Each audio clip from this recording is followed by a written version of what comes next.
Nous parlerons ce matin du 15e tour cycliste du Cameroun. On parlera également de la 21e journée Elite One, la crise au sein de la Dynamo de Douala, le match amical Cameroun-Burkina Faso avec la défaite des Lions indomptables au menu du temps de sport de ce matin. Accueillons tout d'abord Sylvestre.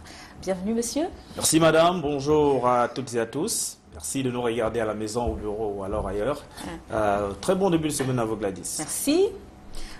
Belle semaine de travail au travail. Bien évidemment. Mais en toute chose aussi, parce que la semaine ne va pas simplement se définir au niveau du travail. Il y a la maison, il y a le marché. Il y a le marché, vous faites souvent le marché Donc je parle de vous. À moins que vous me disiez que vous n'en faites pas. Bon, est-ce qu'on parlait de moi? Je ne sais pas trop. Parlons en ouverture de notre temps de sport de ce matin, du 15e tour cycliste du Cameroun. Malheureusement, le maillot jaune... il a changé d'épaule. Le maillot jaune qui a donc changé d'épaule, désormais sur les épaules du Français Noël Richette, qui l'a repris au Camerounais Clovis Kamzon à Bessolo à l'arrivée de la deuxième étape dans la ville de Douala, courue entre Kribi et Douala, longue de 175,7 km. C'est d'ailleurs la plus longue étape de ce 15e tour cycliste international du Cameroun. C'est donc le Français Noël Richet qui est arrivé en tête hier à 4h43 minutes et 52 secondes. C'était du club de la Défense en France, c'est suivi du Camerounais Martin Guay et du Slovaque Martin Madar. Alors, il faut dire qu'aujourd'hui c'est une journée particulière dans la ville de Douala avec ce critérium que nous annoncions depuis la semaine dernière. On a choisi la localité de Bassa parce que normalement ça devait être confiné du côté de l'arrondissement de Douala 5e précisément. Bonamous a dit, mais les organisateurs du tour estiment que la voirie urbaine là-bas n'est pas du tout en bon état. Il y a d'énormes nids de poules et même parfois des nids d'éléphants, donc ça ne va pas faciliter la fluidité de la circulation des vélos de ce côté-là. Donc on a choisi Bassa. Voici donc l'itinéraire ce matin. Dans la ville de Douala, dès 10h, ce sera donc le départ de la course aujourd'hui. Départ de l'immeuble du siège de la SNEC, Andokoti. Ensuite, Ange Raphaël, Kamtel Bepandan, Carrefour Omnisport, Carrefour Agip, BP Cité et Carrefour Ndokoti. Les cyclistes vont faire ce circuit 15 fois, ce qui équivaut à 112 km. Cette troisième étape était initialement, on l'a dit, prévue au quartier Bonamous à 10 environ.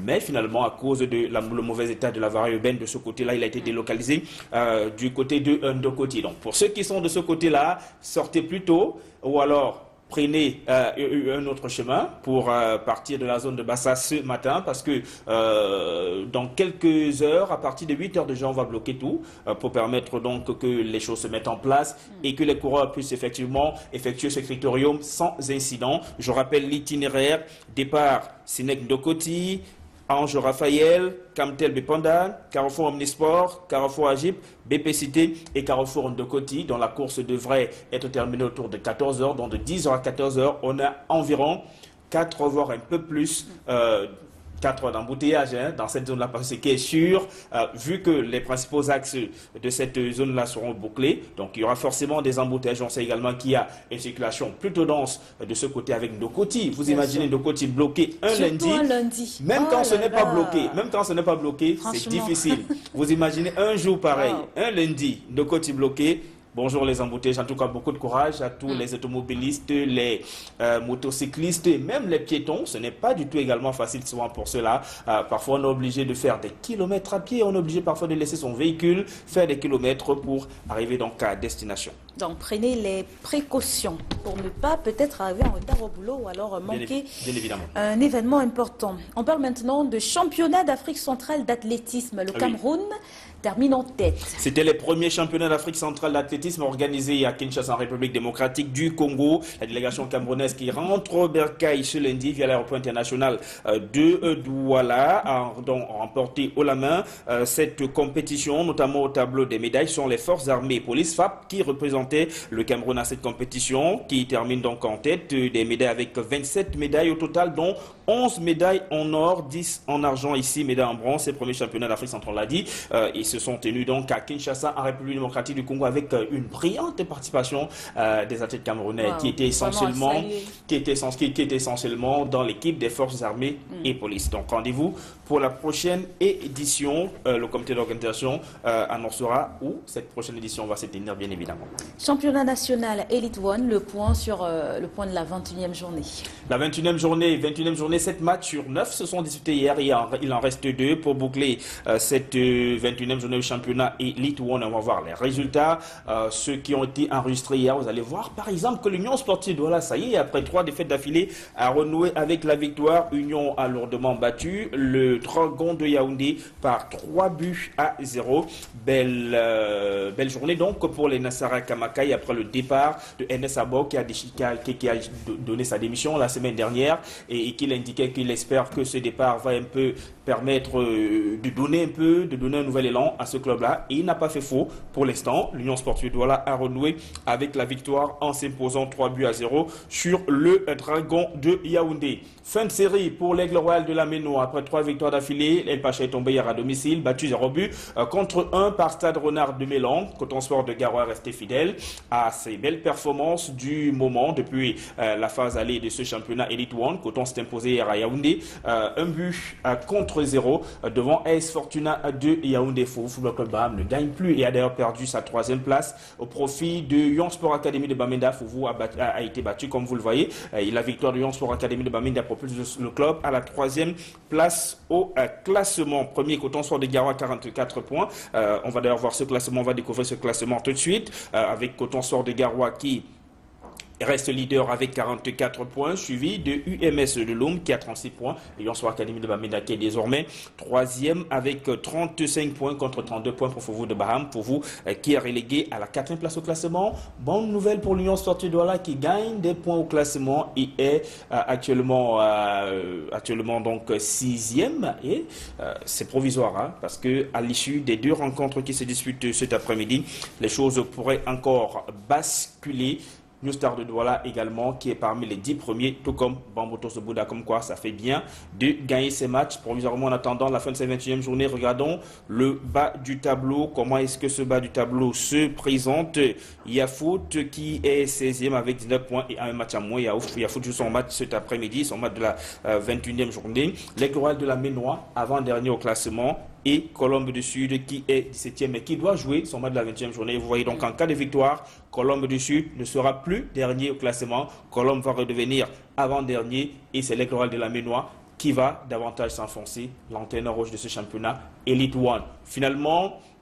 Finalement, les 3 victoires d'affilée n'ont pas servi à grand-chose, peut-être à permettre aux joueurs et à l'équipe tout entière de recommencer à croire. Mais ils ont fait quasiment du surplace au niveau du classement. Ça n'a pas beaucoup bougé. Parce que les autres équipes gagnent aussi. Les autres équipes gagnaient aussi. C'est pourquoi il ne faut plus perdre. Quand on a commencé à gagner, il faut absolument continuer à gagner. Sinon, voilà, on perd des points et on a du mal à sauver sa saison. Voilà. On attend donc l'issue des 2 dernières rencontres aujourd'hui, Sylvestre. Oui, l'issue des 2 dernières rencontres aujourd'hui. Des matchs qui seront à suivre avec beaucoup d'attention. Il y a Foot et Ding Sport de la Leki. Un match très intéressant, voilà, qu'il va falloir suivre du côté de Yaoundé. Et puis on élit tout, la crise perdure au sein de la Dynamo de Douala. Les bonnes jobs sur le terrain ne gagnent pas. La Dynamo Football Club de Douala qui est exempt d'ailleurs de la 6e journée du championnat Elite et tout, mais qui s'illustre sur le terrain des faits divers. Vous allez voir cette réunion de crise qui s'est tenue hier à Bassa, dans la ville de Douala. Vous voyez Isaac Sinkot qui a été démis de ses fonctions. Il n'est plus le président de la Dynamo Football Club de Douala.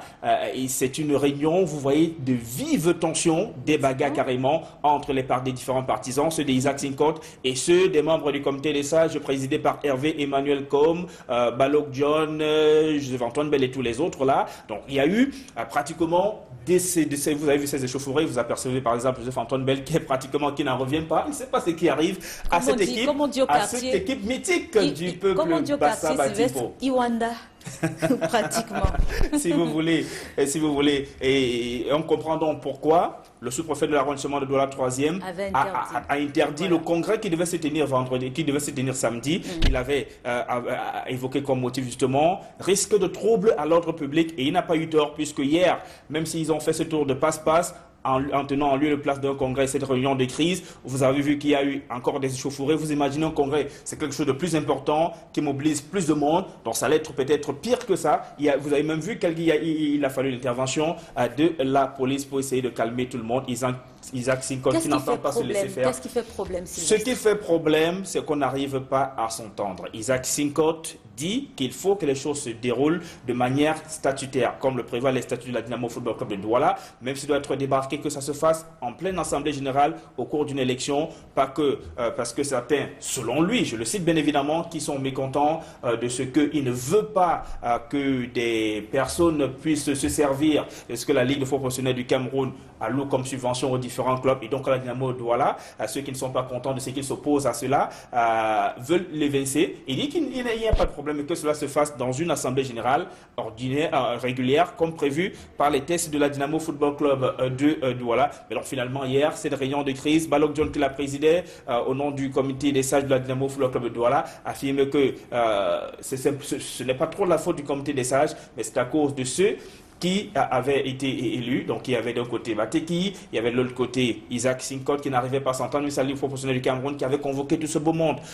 du côté de Yaoundé avait réussi à mettre sur pied un bureau consensuel qui était présidé par Isaac Sinkot. Même hier, on était parti sur ces bases, il y a eu finalement cet accord-là, mais quand tout le monde est sorti de la salle, d'autres sont restés dans la salle et finalement on a procédé à l'éviction de Isaac Sinkot de son poste de président de la Dynamo Football Club de Douala. Mais c'est une affaire à suivre parce que c'est loin d'être terminé et beaucoup de regrets. On n'a pas envie de voir ces images, vraiment pas pour un club comme la Dynamo Football Club de Douala. On ne souhaite ça à aucun club, surtout pas aux clubs qui sont mythiques comme la Dynamo Football Club de Douala. En début de saison, on a eu le cas de la Panthère sportive d'Undé qui heureusement a réussi à sortir de cette mauvaise spirale. D'ailleurs, Zumentou a gagné son match de la 17e journée du championnat Elite 2.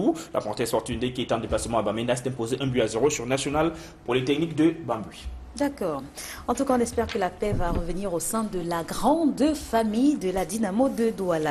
Et on parle maintenant du match amical Cameroun-Burkina Faso. Et les Lions indomptables qui ont été battus par les étalons du Burkina Faso, 1-0, but inscrit à la 64e minute par Bertrand Traoré qui a donc battu le portier camerounais. Et puis, autant vous le dire, ce sont des images d'archives, ceux du match lors de la Cannes 2017 au Gabon. Nous vous proposerons les images du match d'hier ce soir dans l'émission 100% foot. Et bien oui, les voilà.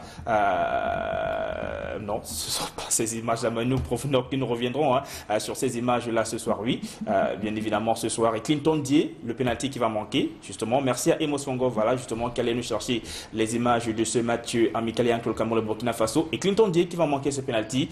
Le Cameroun est mené, il obtient ce pénalty. Et Clinton Dié qui n'arrive pas à mettre la balle au fond des filets. Décidément, cette fin de saison ne se termine pas au mieux de sa forme pour Clinton Dié.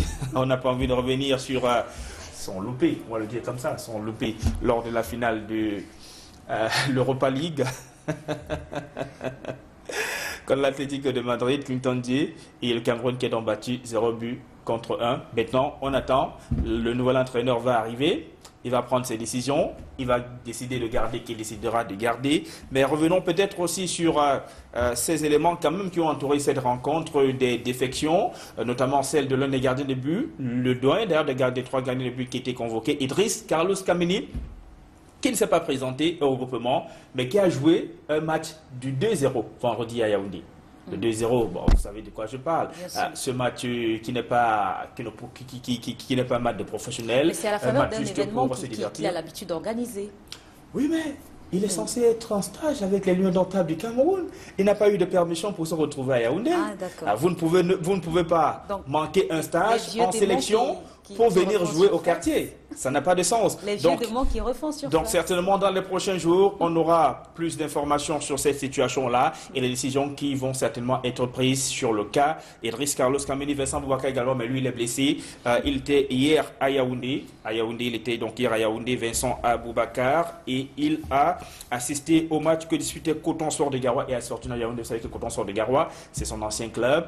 Et quand il est au Cameroun, quand il peut, il va regarder les matchs de Coton Sport de Garoua. C'était donc le cas hier à Yaoundé. Vincent Boubacar était dans les tribunes. Donc vous dites que Idriss Carlos Kameni a manqué la rencontre pour jouer un match. Le 2-0. Du 2-0.